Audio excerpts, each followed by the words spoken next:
Hello and welcome to Newsroom Series here on Channels Television. I'm Joke Rogers. Today we're in the Northeast region and we begin in Adamawa State, where the government is strengthening efforts to improve access to quality education through partnerships aimed at reducing the number of out-of-school children and promoting the education of the girl child. Stakeholders say the initiative is critical to secure the future of the sector's education sector. The state government is partnering with private schools to make this dream a reality. Education stakeholders converge in Yola, the Adamawa state capital, to review strategies for expanding access to education, particularly for the girl child, while addressing the challenge of out-of-school children. The initiative aligns with the education policy of the Umaru Fintiri administration, which places emphasis on quality learning and moral development. The state government says it remains committed to providing sound academic and moral education for every child. The public school cannot absorb all citizenry into their schools. That's why we are always there supporting the private schools, because they are supporting us. They are giving our children education so that we'll be able to lift children off street. The number of out-of-school children has drastically reduced in Adamawa since Honorable Ahmadu Umaru Fintiri came on board. He has asked us to be partnering with private schools, and we give them support. When they come to us, we give them the necessary support. If a society invests in education, they are investing in the future of their children. And the future of their children is what makes the society. So investment in education is investment on the society. We thank God for what we have achieved with our students. At least the students are demonstrating their capacity and capabilities in the hall now. We thank God for what we have seen. We have really achieved, but we have a long way to go. Stakeholders in the education sector expressed concern over declining educational standards and the need to strengthen moral instruction alongside academic excellence. The target is to nurture our children and our state to see that at least we have functional education. And based on what we saw, the partnership between the school and the ministry is working. And we hope that it will continue to work, and not only for Lumbi, but for all the private schools and the government. Nevertheless, they commend the partnership between government and private schools in helping to return out-of-school children to the classroom. The Borno state government is advancing reforms in the livestock sector through ranch development, improved breeding and modern animal husbandry. The initiative is aimed at boosting food security, improving pastoral livelihoods and reducing farmer-herder conflicts. Borno State is redefining livestock production with investments in modern ranching and sustainable animal management. Through the Borno State Livestock Management Agency, the government is establishing rural grazing settlements designed to promote commercial livestock production while discouraging open grazing.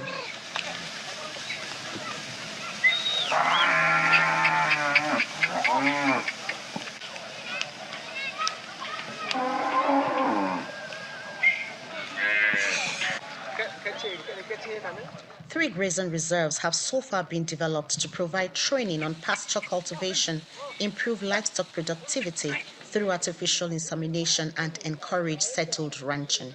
Right now, we are targeting inseminating 3,000 cows. So the 3,000 cows that we are inseminating, the government have already procured over 1,500 frozen semen. Then we also have live bulls, exotic bulls, 6 of them at our breeding center in College of Agric Maiduguri. So the intervention of LPRES of 1,500, the His Excellency now has approved additional 1,500, making 3,000 cows to be inseminated. Beyond this, the initiative is expected to reduce the migration of pastoralists, minimize conflicts between farmers and herders, and strengthen food security across the state. In case of Borno Central, the one in Ngaranam Mafa, we have over 461 households that are already stationed in one place. And within the grazing reserve, there's an area that they just graze their animal. They don't have to go far. So the problem of insecurity has already been addressed as well. The problem of farmer-herder conflict have already been addressed by that aspect. So the grazing reserve, they've already stationed their animal within the grazing reserve, so they don't have to go far. The government has made that provision already. The Borno state government says the livestock development program is expected to increase meat and milk production, improve animal health, reduce the spread of livestock diseases, and position the state as a major hub for modern livestock production in Nigeria. Away from livestock to infrastructure development, Yobe State is witnessing a wave of urban renewal as the Maimala Buni administration intensifies infrastructure development across Damaturu, the state capital. From road expansion to sports facilities, the projects are aimed at improving mobility, boosting economic activities, and enhancing the quality of life. Years after the devastation caused by insurgency, Damaturu is taking on a new look through major infrastructure projects driven by the Yobe state government.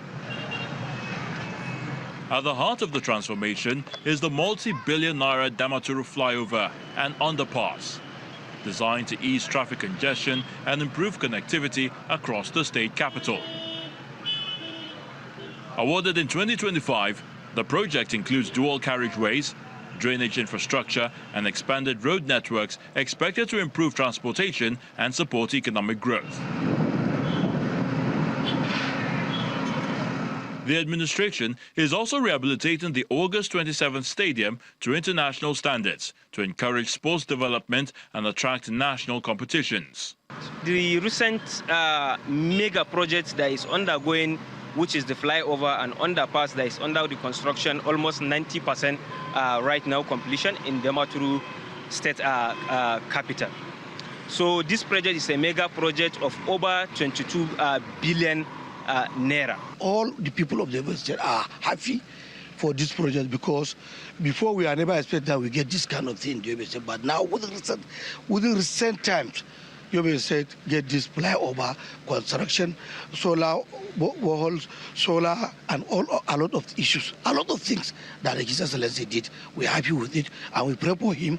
May Almighty Allah reward him abundantly. Civil society groups commend the pace of development, urging future administrations to sustain the momentum and extend similar projects to communities across the state. My message to the incoming government is to build upon this.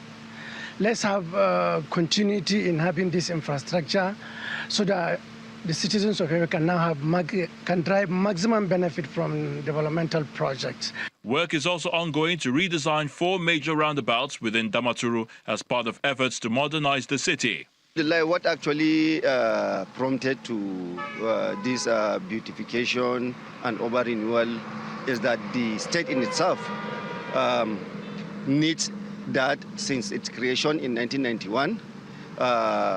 One would agree with me that there hasn't been any major changes. Our roundabouts have been there, but they don't tell any stories about the state.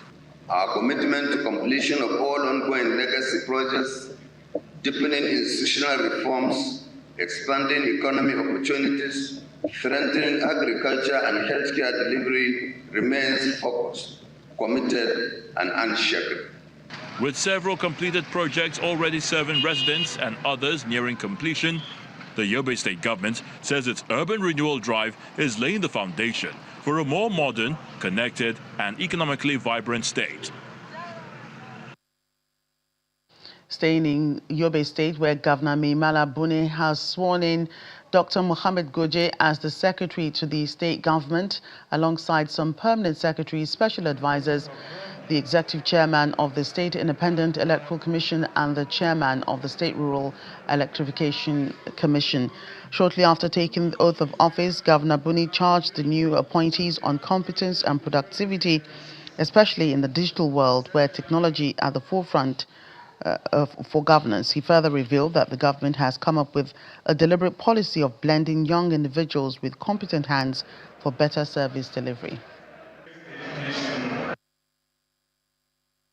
This administration places a high premium on competence and productivity. The appointments of the SSD, special advisors, permanent secretaries, chairmen of boards and commission were done purely on merit, competence, and loyalty. As a matter of strategy, this administration is blending experienced and competent hands with young, energetic, and resourceful professionals for our state to be in tune with the changing times of the digital world. The Office of the Secretary of State Government occupies a strategic position in governance. It serves as the coordinating office of government, ensuring coherence in policy implementation and effective collaboration among the ministries, departments, agencies, development partners, and other tiers of government. It is an established fact that the effectiveness of any government depends not only on sound policies, but also on effective coordination, discipline, and timely implementation. The Taraba state government has flagged off the phased payment of the long overdue salary arrears owed since 2015 to local government workers, primary school teachers, pensioners and members of traditional councils across the state. The flag off, which was held in Adokola local government secretariat, follows the approval by Governor Agbu-Kefas to settle all inherited debts from previous administrations. For years, these workers have carried the burden of salaries they could not collect. Some are still in service, others have retired. And for some families, the wait has outlived the workers who were originally entitled to the money. At the Adokola local government secretariat, beneficiaries gather to receive checks for part of the monies they have been owed since 2015. Following investigations and approval by Governor Agbu-Kefas, the state government says 5 months of the withheld salaries are now being paid as part of its efforts to clear inherited obligations. Arrears to be paid for 5 months, and he has directed that we'll pay the 5 months. But because of limited resources, we are going to pay instrumentally or simultaneously. Now we are going to pay for 1 month, and then subsequently we'll be paying the time that we have more resources, and which I know, by the grace of God, we are not going to reach the next 5 months without paying this money. The Adokola local government chairman sees the intervention as a demonstration of the government's commitment to the welfare of its workforce. This approval is a clear demonstration that his administration values the sacrifices and dedication of civil servants in the state. We are deeply grateful for this thoughtful gesture done to all of us. For organized labor, the payment also has implications beyond the beneficiaries. All the demand that has been submitted to him first is 30,000 naira minimum wage. He has implemented it. 2, 70,000 naira minimum wage. He has implemented it. 3, that is the one that today we are experiencing it today. Local government staff have been motivated again by His Excellency to an extent. And if it is so, I would like to call upon our union leaders that if the governor will go down to that level to demonstrate his level of humanity to us, then what are we to do? They should come back to work. They should come back to work. For those receiving the checks, The payment means different things. Unpaid bills that can now be settled, family needs that can be attended to, and perhaps more importantly, the feeling that their years of waiting have finally been acknowledged.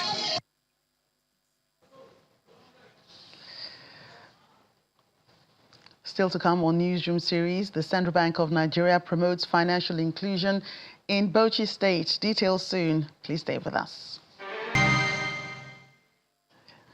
Welcome back. The Taraba State Governor Abu Kafa says his administration is over-depending on federal allocations to the state, and he's taken steps to end the trend in his first time in office. At the state's Executive Council meeting held at the Executive Council chamber, the governor insists his administration will block all loopholes and ensure judicious utilization of funds to develop the state. Officials of the State Board of Internal Revenue and the State Executive Councils present a 5-year strategic revenue generation plan and seek ways to enhance revenue generation across all sectors of the state. We in TRS believe we can be able to generate 5 billion naira monthly for Taraba State, which is a cumulative sum of 60 billion in 12 months. And this is how we intend to go. For example, I said, what we need to do is to increase IGR, reduce revenue leakages, prioritize productive public expenditure, where money is put by the concept of value for money and what? Cost-benefit analysis. Revenue is one of the indices used for your increase in federal allocation. If you check from the time we took over. So people are hiding figures. And sir, there are so many challenges we are having in terms of logistics and so many other things. We have assets all over. But if they can comply, 5 billion is nothing to Taraba State. In his remarks, Governor Kafas reaffirmed his administration's commitment to strengthening internally generated revenue, describing robust revenue systems as critical to sustaining government programs. I want to be reminded that there is federal allocation. I want to generate my own revenue. Just like you said, we have so many areas. Apart from, if we're looking at those ones that are not even, that you don't even think about them, we can do a lot. Even waste, from waste management to creating wealth, can make our revenue to go very high. We need money to sustain the level of security that we have achieved since we came into government.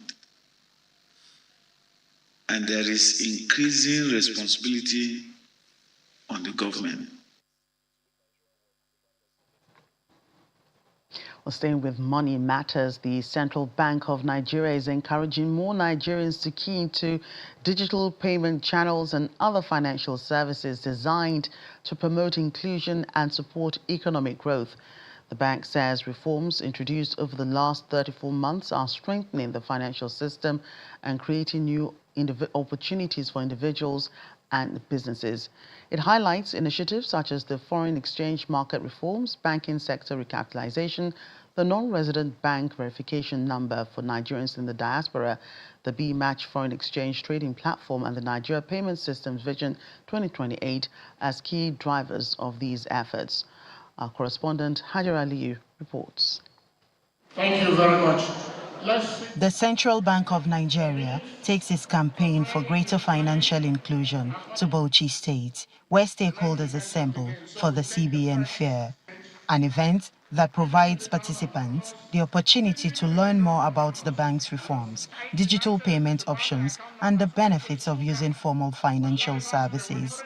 The Bauchi branch controller, who is represented at the fair, says the CBN's 2024 to 2028 strategic agenda is focused on monetary stability, price stability, and a stronger financial system. He urges Nigerians to take advantage of the bank's digital platforms and financial initiatives. The initiatives and policies implemented by the bank are aimed at empowering all economic agents, individuals, micro, small and medium enterprises, large businesses, etc., to utilize the opportunities available in the financial system to embark on productive activities, generate income, and contribute to the gross domestic product of our dear country. The bank also highlights improvements in key economic indicators under the leadership of Governor Olayemi Kadoso as evidence that the reforms are yielding results. The Naira continues to strengthen, with the spread between the official and BDC rates now narrowing by 2%. Nigeria's foreign reserves remain above USD $52.5 billion as of July 2026, marking a 17-year high and surpassing the CBN's yearly target. This is supported by sustained inflows and renewed investor confidence and participation across asset classes in Nigeria. Participants believe wider adoption of digital payment channels can improve financial participation and encourage a stronger savings culture. Hajara Aliyu, Channels Television News. There are fewer than 10,000 households and hundreds of businesses in Balanga local government area of Gombe State, which have lived without electricity for more than 17 years, are set to get 24 hours reliable power supply as a 1 megawatt solar power project nears completion. The project, undertaken by the Gombe State government with support from the Rural Electrification Agency and other development partners, is being executed by the Gombe State Joint Project Development Agency, expected to boost small businesses, support irrigation and agricultural activities, as well as improve the livelihoods of residents in Talase and surrounding communities. This is Talase town in Balanga local government area of Gombe State, a community surrounded by thousands of subsistence and commercial farmers who have long struggled with the absence of electricity. For more than 17 years, Talase and surrounding villages lived with little or no access to electricity, leaving households and small business owners no option but to rely on alternative sources of power. Their wait may soon be over as Governor Inuwa Yahaya is leveraging on the 2023 Electricity Act, which opened up the power sector for state governments to generate, market and distribute power. The state government is partnering with a Rural Electrification Agency and other development partners to deliver the Balanga 1 megawatt solar power project. This project is going to have a lot of benefits for the people of Balanga local government area. One is that they are going to be having an uninterrupted 24 hours power supply, uninterrupted. Two, we are going to provide electric motorcycles, rechargeable electric motorcycles that can be used by the farmers. Balanga local government is one of the local government that are very, very good in farming. They have a large farmlands. We have the Balanga Dam. So the farmers around this area will no longer have to make use of electricity to power their own generators, even during the irrigation farming. So it will have a lot of benefits to the people of Balanga local government area. The project represents an opportunity to unlock the economic potential of communities that have been without power for nearly 2 decades. Balanga local government is the local government. We are proud of farming because we don't have any other business rather than farming. So it will help us, it will enhance our people to boost their farming, even to boost their businesses. In fact, we have some of our graduates that are into small business. It will help them into doing their small businesses. In fact, it's one of the best projects as far as we, the farmers of Balanga local government, are concerned, because it will boost the economic activities of our farming work, and it will also allow us to have a mechanized farming in Balanga local government. And that will go a long way in making the local government proud. And we are hoping in future that Balanga local government will become the food basket of Gombe State. Beyond providing electricity, it's also designed to advance Gombe State's clean energy agenda. Before we implement a project, we used to run a simulation using PVCs and Homa Pro to test the global irradiance and everything. So we have all our documents and then simulation and reports before we even come and site a project. Even if you see the inclination of the panels, the direction is, and everything is stated, and we do a lot of calculation in determining everything here. With the Gombe model admired by several state governments now at about 90% completion, expectations are high that its commissioning will mark a new chapter for Telase and neighboring communities. That's the Newsroom series from Northeast Nigeria. Thank you for watching. I'm Joke Rogers.